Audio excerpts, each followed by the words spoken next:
नमस्कार मित्रमंडळींनो, स्वागत आहे तुमचं डोंगर दऱ्यातल्या गोष्टीत. मित्रांनो, आज मी तुमच्यासाठी एक गोष्ट घेऊन आलोय.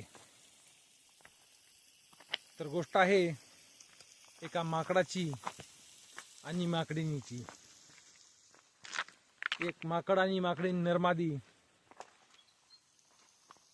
असंच नदीच्या कडेला राहत होते, एका झाडावरती. जसं समजा त्यांचं घरच आहे. ते एकमेकाला म्हणायचे, काय आपलं जीवन आहे, पावसात झाडावरच, उन्हाचं झाडावरच, खायचं असलं तरी हिंडून फिरून खायचं, हे जीवन काही चांगलं नाही.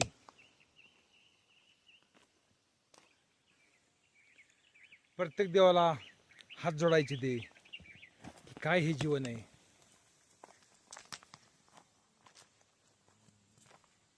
ह्याच्यापेक्षा दुसरं कोणतंही जीवन चांगलं, पण हे काय झाडावरचं निवांत झोपता येत नाही, लेकरं खडं मारतात, काय ह्या जीवनाचा अर्थ आहे.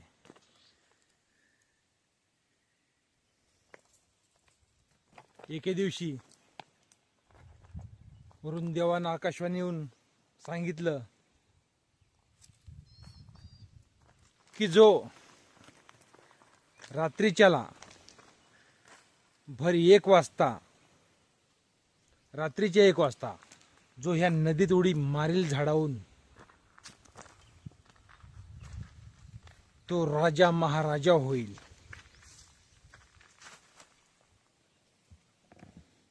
माकडाला वाटलं काय खरे, हे माकडीने पण ऐकलं होतं. मग रात्रीचे 1 वाजले, माकड झाडावर झोपी गेला. माकडीन मात्र झोपली नाही. ती टाईमच बघत होती. उद्या सकाळी 1 वाजता जो झाडावरून नदीत उडी मारेल तो राजा होणार आहे. मग माकडीने 1 वाजली रातची की झाडावरून नदीत उडी मारली आणि ती राणी झाली. मग माकडापाशी या थांबली नाही, मस्त नदीत राणी होऊन थांबलेली.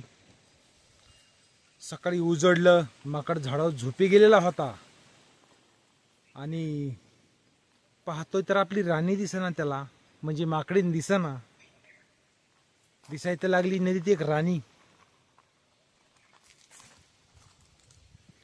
त्या माकडाने त्या राणीला विचारलं, माझी जोडीदारीन माकडीन मी सकाळपासून सापडतोय, राणी साहेब तुम्हाला कुठं दिसली का?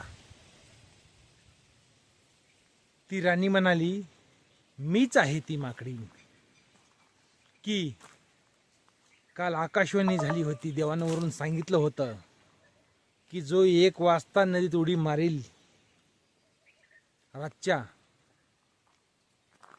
तो राजा होईल आणि राणी होईल. हे ऐकलं आणि मी टप राखून बसली. 1 वाजेपर्यंतची वाट बघितली आणि मी नदीत उडी मारली आणि आता राणी झाली. तू का नाहीस माझ्या बरोबर उडी मारली? तो म्हणला, मला काही खरं वाटलं नाही आणि एवढ्या थंडीत रातचं नदीत उडी मारणं चांगलं नाही. मला खरंच वाटलं नाही. मी रोज तर देवाला म्हणत होतो की हा माकडाचा जन्म चांगला नाही. देवानं आतापर्यंत मला काही बदल केला नाही आणि आता रातच्या 1 वाजता बदल करणार होता का? माकडीन म्हणाली, अरे बाबा, जर तू 1 वाजता माझ्या बरोबर उडी मारली असतीस तर तो राजा झाला असतास. माकड म्हणतो, काही खरं नाही वाटलं मला त्या टायमाला. पण राजा जरी झाला नसतास तर माकडाला माकड तर राहिला असतास.